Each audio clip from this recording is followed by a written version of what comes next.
एक द्वारिका में ही एक व्यक्ति रहा करता था जिसका नाम सत्राजित था। तो सत्राजित के पास में एक समयंतक मणि थी। मणि, उसकी महिमा क्या थी मणि की?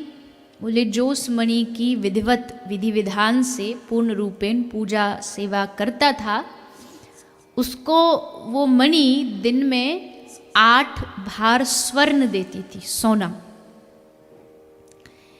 तो इतना सोना एक राज्य के साधारण से व्यक्ति के पास रहे, ये बात लोगों को थोड़ी सी अच्छी नहीं लगी। तो सभा थी, सत्राजित बैठा था,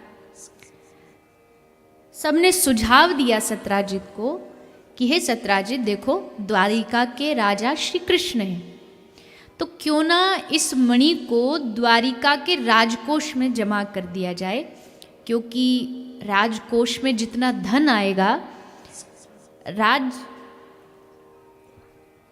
उतना ही मजबूत होगा।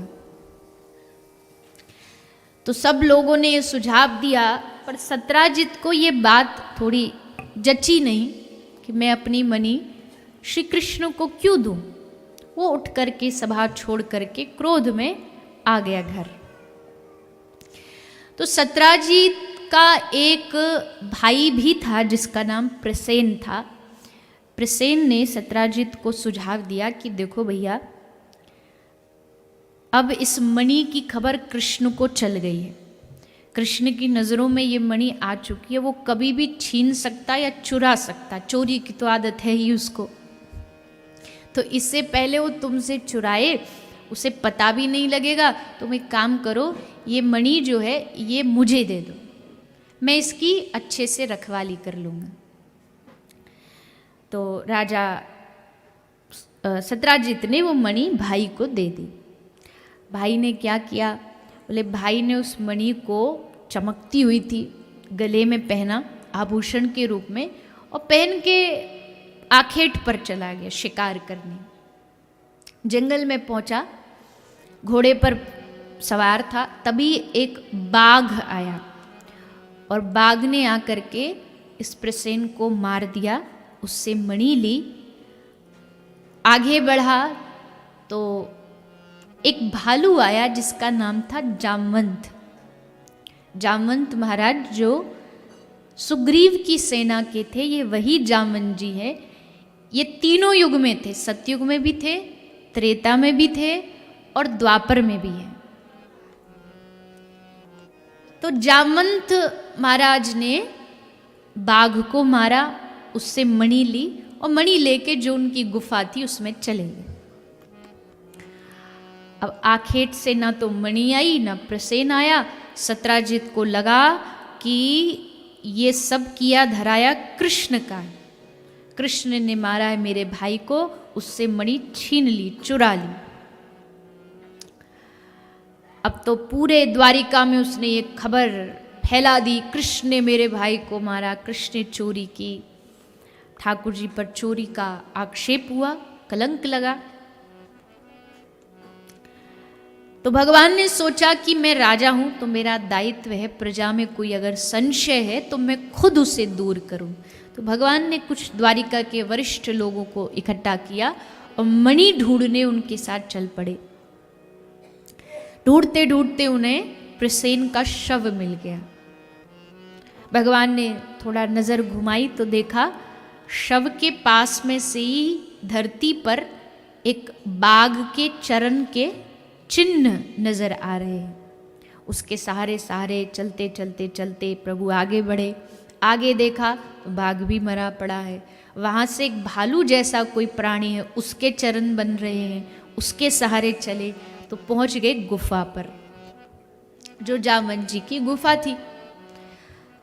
भगवान कृष्ण ने कहा देखो, द्वारिका वालों को कहा कि भीतर पता नहीं क्या होगा, कोई दैत्य होगा या कोई भालू। एक काम करो, तुम सारे ब्रजवासी यहीं प्रतीक्षा करो, मैं अंदर जा करके पहले देखता हूं क्या हाल चाल है भीतर का।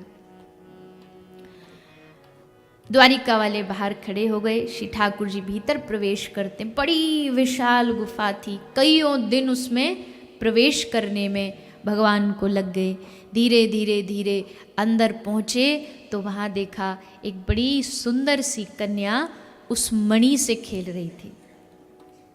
कन्या ने जैसे भगवान कृष्ण को देखा एकदम चौंक गई। इस गुफा में मानव, अरे तुमको मालूम नहीं, हमारे पिताजी को पता लग गया तो छोड़ेंगे नहीं तुम्हें।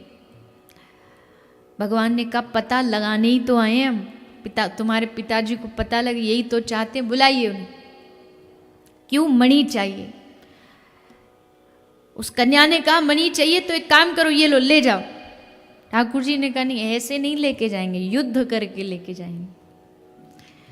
तो इतने में जामवंत महाराज आए, देखा मानव एक प्रवेश हुआ है गुफा में, युद्ध हुआ।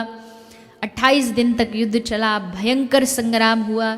जब भगवान ने देखा कि अभी हारने वाले नहीं, तब भगवान ने राम रूप का श्री जामवंत जी को दर्शन कराया। जैसे राम भगवान को देखा, जामवंत जी चरणों में लेट गए।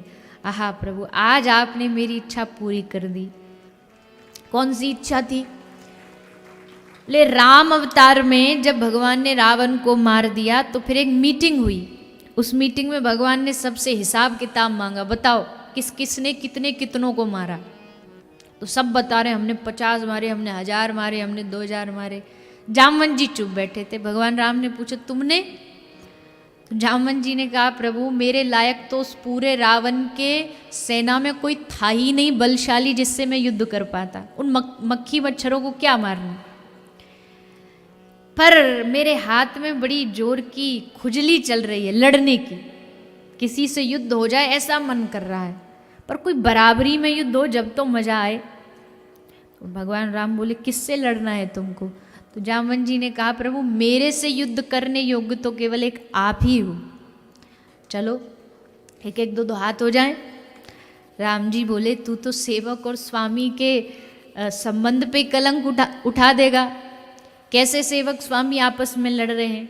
एक काम करो, थोड़ी प्रतीक्षा करो, तुम्हारी ये इच्छा हम कृष्ण अवतार में पूरी करेंगे, तब जितना मन चाहे युद्ध कर लेंगे।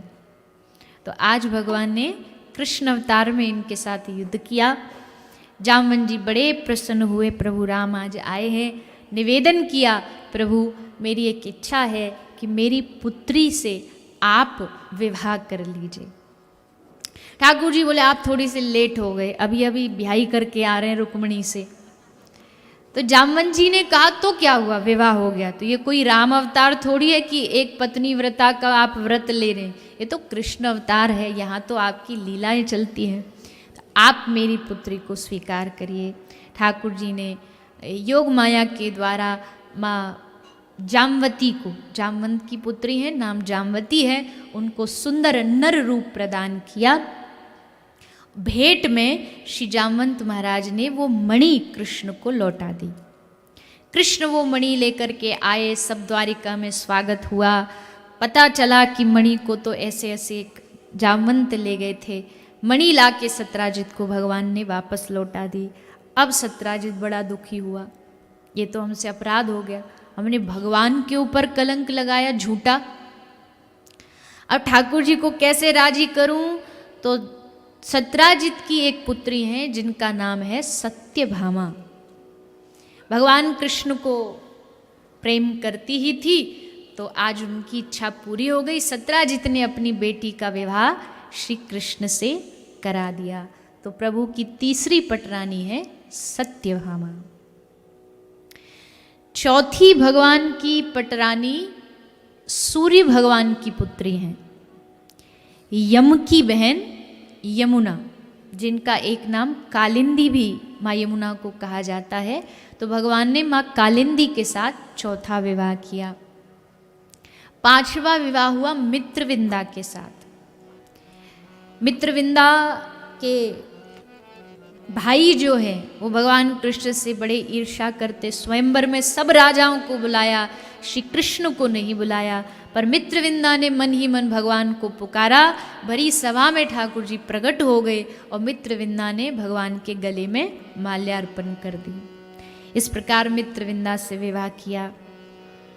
छठवीं पटरानी हुई सत्या। देवी सत्या नग्नजीत राजा की बेटी थी। इनके साथ भगवान ने विवाह करके इन पर कृपा की। सातवीं पटरानी भद्रा हुई और आठवीं पटरानी देवी लक्ष्मणा हुई। जैसे अर्जुन ने द्रौपदी को मत्स्य भेदन करके विवाह किया, वैसे ही ठाकुर जी ने लक्ष्मणा के साथ विवाह किया। तो ये भगवान की कितनी हो गई? 8। मुख्य जो पटरानी वो 8 है। अब 16,100 कैसे हुई?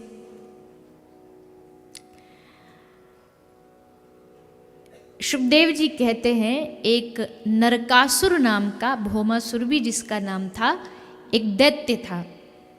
उस दैत्य का शौक था कि कन्याओं को बंदी बना के ले आता, कारागार में डाल देता। सोचा कि जब 1,00,000 हो जाएंगी तब इन सब के साथ ब्याह करूंगा। 16,000 कन्याओं को बंदी बना चुका था। अब इन कन्याओं ने सोचा इस कैद से बाहर निकलने का एक ही रास्ता है, भगवान अगर आए हमें बचाएं तो ही हम यहाँ से बाहर निकल सकते हैं। इन सब कन्याओं ने मनी मन ठाकुर जी को पुकारा, और जब पुकारा तो भगवान आए, भौमासुर के साथ युद्ध किया और युद्ध करके उसको हरा करके 16,000 कन्याओं को मुक्त करा दिया। अब देखो बड़ी अच्छी बात यहाँ जो हुई वो ये कि भगवान ने कन्याओं को मुक्त करा दिया और कहा कि अब तुम सब अपने अपने घर चली जाओ। लेकिन उन कन्याओं ने भगवान से निवेदन किया, हे नाथ, आप तो जानते हैं समाज की मानसिकता, ये समाज नारियों पर प्रश्न उठाने में देर नहीं करता। त्रेता में जो जगत जननी है मैया जानकी, उन तक को भी इस समाज ने छोड़ा नहीं। वो जगत जननी थी, हम तो गांव की साधारण महिलाएं हैं। अब ना तो हमें हमारा परिवार स्वीकार करेगा, ना कोई समाज का व्यक्ति हमसे विवाह करेगा। अब हम अनाथ हैं, हमारा कोई नहीं है इस दुनिया में।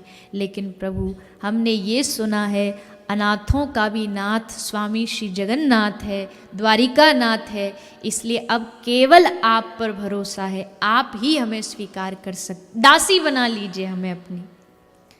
आपका स्वर्ण महल है तो हम तो दासी बन जाएंगी, आपका महल की रखवाली करेंगी, दास्ता करेंगी। लेकिन तब ठाकुर जी ने एक अद्भुत निर्णय लिया, दासी बना लेते तो समाज के लोग कृष्ण पर उंगलियां उठाते कि असहाय नारियों का लाभ उठाया भगवान ने उनको दासी बना करके। पर भगवान ने सोचा कि नहीं, मैं तुम नारियों को अपना नाम दूंगा, तुम्हारे साथ विवाह करके तुम्हें दासी नहीं रानी बनाऊंगा।